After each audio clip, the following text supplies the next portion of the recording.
Hey guys, and welcome to Functional Print Friday, and welcome back to my shop. I was down in Atlanta, Georgia for work this week, so I didn't get a chance to work on a normal functional printing video, but I didn't want to leave you guys without a video, and I thought you might appreciate a shop update, and I can show you some of the things that I did do last weekend that are functional printing related. They're just not super exciting. I wouldn't even normally share this stuff with you, but let's take a look. 2 weeks ago, I showed you guys this toolbox and pointed out numerous areas where the paint was messed up on it. I don't know if you can see that in the light. And actually, numerous people pointed out that this is probably powder coat. And I think you're right. I think it is powder coat and not paint. But either way, there was a couple different spots that looked like this. And everyone, well, with the exception of a few people, pretty much everyone said, yeah, take the discount that they were offering you and keep the box. So I did. And it is now, well, I don't want to say set up because there's still a lot to do, but it is at least initially set up here in the shop. And it is so nice to have drawers that are actually big enough to put my tools in. I think the stuff that is in this drawer alone was probably spread across, I don't know, maybe 6 drawers in my old box. So it's really nice to be able to go in and organize stuff the way that I want to use it versus just trying to find drawers to fit it in. I also got the Vidmar box set down next to it, and both of these, or really I guess all 3 of these, are actually set in the position that they are going to stay in after the shop sort of reorganization here. And I did a number of 3D prints to get this stuff set. This is a garage that my shop is in, and the floor all pitches out that way. It sort of pitches away from the wall a little bit and then that way because that's where the garage doors are over there. So everything I set down has to be leveled or it doesn't actually stand up straight. So for the toolbox, there is nothing under the wheels on that side, but on this side I modeled up what doubles as a shim and a wheel chock. And this guy is actually the same shape as the wheel, even though we can't see that part because of course the wheel is set on it. And I shimmed this up, I rolled it onto, or actually I picked up the end of it with my toe jack and set it down on some shims until I had the height just right, measured what I needed for that, and then modeled that part in the shape of the wheel so that, you know, not only does it keep the box from rolling anywhere, but it brings it up to exactly level here on the garage floor. Vidmar cabinet, more or less the same thing, although this doesn't have wheels. I made little feet for this guy, and I think there's 3 different sizes on here. If I recall, the ones on the left are all the same size, and then there's 2 different sizes here. I think the one in the front is the tallest. But I followed the same idea of just shimming everything up until it was all level, and then, you know, measured the thickness of the shims that I need. And actually, these feet kind of fit into little holes here. I don't know if you guys can see that. Let me grab a light. Yeah, it's much better with a little light on there. And this is what these feet actually look like. I have some extras for this one because I initially printed the 2 on this side at the same height and then realized that after bringing this side up with the shims, I actually needed to adjust this side a bit. But these are very simple. These are just plain old PLA. They are printed with, I think, 6 walls and a fairly gratuitous amount of gyroid infill because this Vidmar box supports, I think, up to like 400 pounds per drawer. And I know what you're thinking, how could you possibly end up with that much in a drawer? But set the light down here so you guys get a good view. See, this drawer down here has mostly aluminum stock in it and brass. This drawer probably doesn't weigh more than, I don't know, maybe 100 pounds tops. But the drawer above it, yeah, that is all steel. And these are big drawers. And notice that they come all the way out. There's probably, I don't think there's 400 pounds in here, but there's at least 200, probably closer to 300 pounds of steel in this drawer. And it actually still, I mean, it's definitely heavy. I got to push fairly hard to push it in and to pull it out. I mean, it rolls smoothly, but there's just a lot of weight in there. Yeah, the drawer above it is not quite as heavy, but this one has a fairly good amount of weight in it as well. I'm not sure what I'm doing with the rest of the drawers. I think the drawers closer to the top I'm probably going to have fasteners in. So we'll probably be doing some functional prints for this in the future. Maybe Gridfinity for this one. Because I'd like to be able to swap things around pretty easily. There is, let's see, 1, 2, 3, 4, 5, 6, 7 drawers that are all the same size at the top. So I think that'll be worth it to go ahead and plan that out with Gridfinity. And you can see this toolbox over here next to it. I have not leveled that yet. That's just sitting on its casters. And you can actually see how much wider the gap is at the top than the bottom, because that guy's sitting off at an angle in comparison to this box that's actually leveled out. The shelving unit and the big steel cabinet that were over here, I think that started like somewhere around here, is actually over on the other side of the garage behind me. Not the shelving unit, but the steel cabinet. And I brought down another steel cabinet that I had up in the barn. This is not going to stay here. This is probably going to go over there, and that's got to go someplace else. These two base cabinets over here are exactly the right length to basically fill the rest of the space from the side of this Kennedy box all the way down to the end of the garage. The press is going on the other side of the garage as well. I'm actually looking to sell this 30-watt JPT Monport fiber laser. Since I have the 100-watt one, I never really use this one anymore. I want to sell it with the enclosure and the laser vision safety glass in the window. So if you are interested in this, reach out on my website on the contact form, fpfdesigns.com. There is a contact link on that. If you leave me a comment, I'm liable to not see it. But if you're interested in this and you are anywhere near Northeast Pennsylvania, let me know.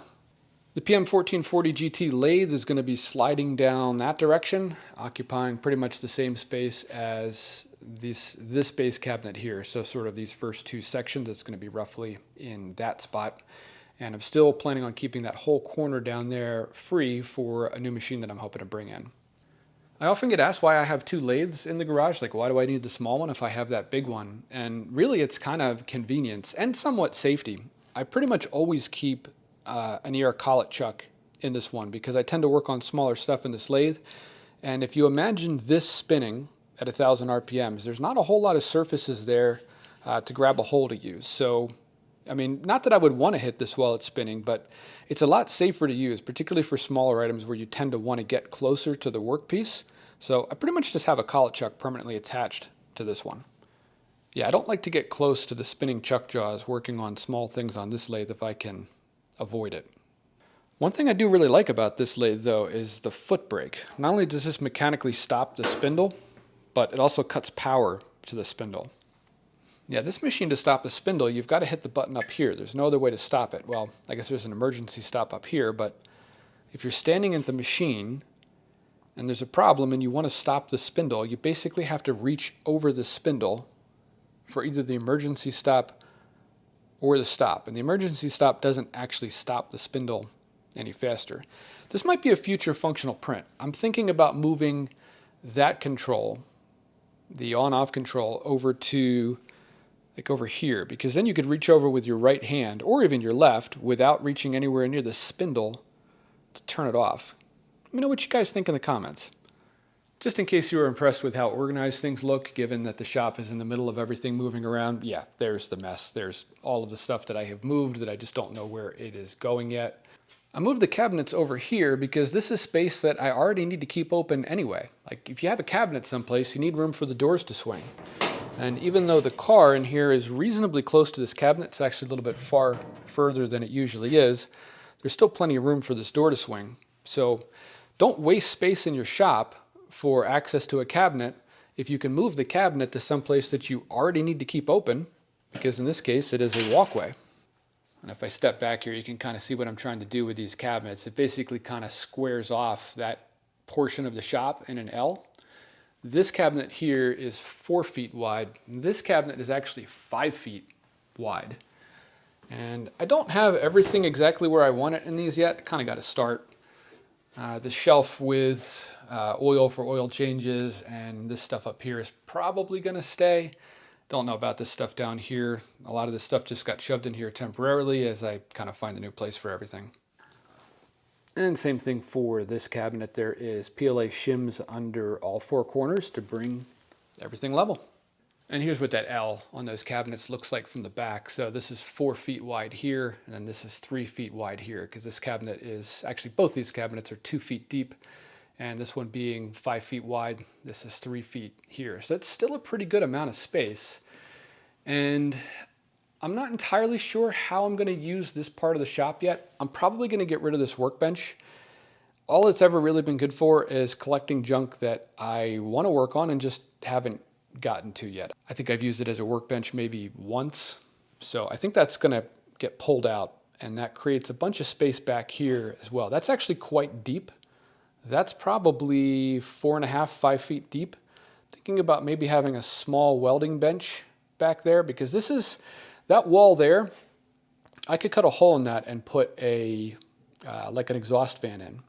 So if I'm doing welding or other stuff like grinding back here and I run that exhaust fan, I don't risk, well, the fumes from welding, but also even the dust from grinding getting in the rest of the shop over here behind me. That's where the lathe and the milling machine are, and you don't want that stuff on the ways of your machines. So yeah, I think I'm going to do like a small, maybe welding bench back there in the corner, place to sit, maybe do a cabinet up on the wall. Not 100% sure yet. Well, I do have a question for you guys. I'm looking for suggestions. I used to have all of my spray cans in this cabinet when this was over back where the other toolboxes are now. I'm probably going to incorporate this someplace else into the shop, but it's not going to be over there where I'm going to have easy access to the spray cans. Let me show you. Yeah, I'm talking about all this stuff here, like, you know, WD-40, brake clean.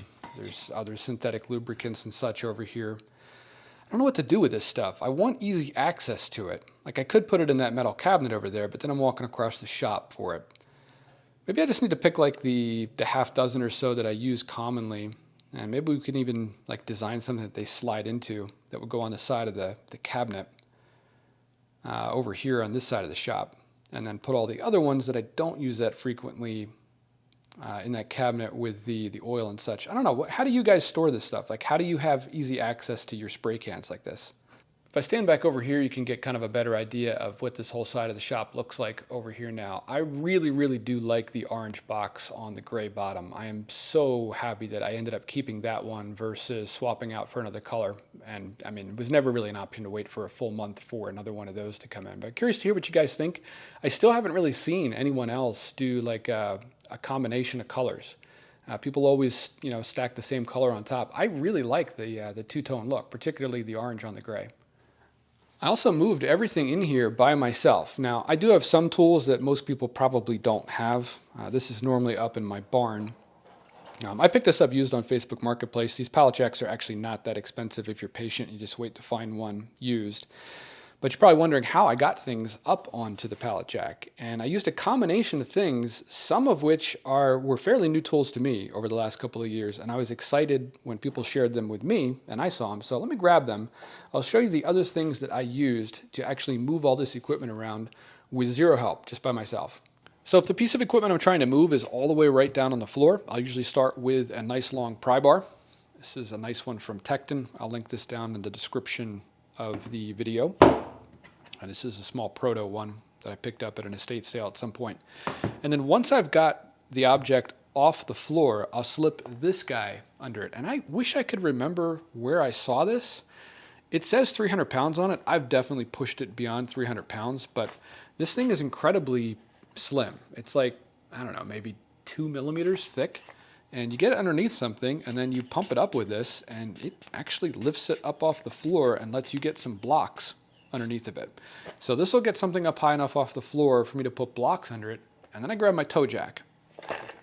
And that's this guy here. And this is probably the priciest piece of equipment. I think I actually paid more for this than I did for that pallet jack, though I did buy this new.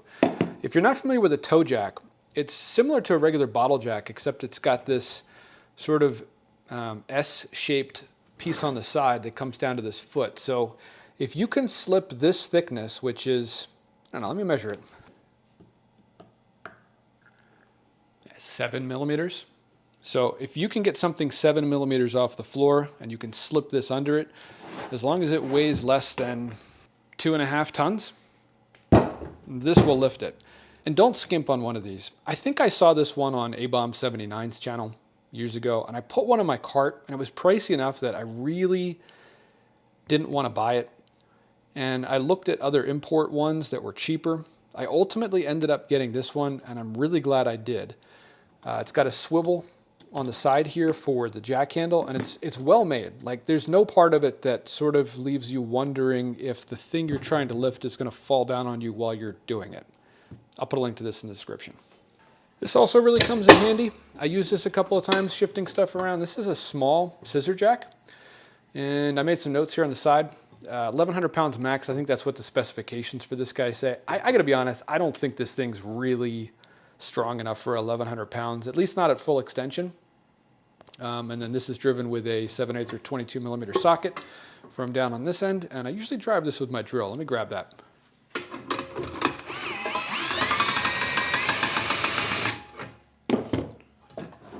Yeah, again, you know, scissor jack. It's actually, I mean, it is pretty beefy. I don't think it's going to fail at 1,100 pounds, but I wouldn't trust it with that much. But this is really nice for positioning things or getting them further up off the ground if you've run out of height on the toe jack. Yeah, it's another thing to check out. I'll put this down in the description of the video as well. I actually have 2 of these. Out of all those items, this is probably my favorite, and I think it's the least expensive too. I have found so many uses for this thing. You don't have to use it to lift.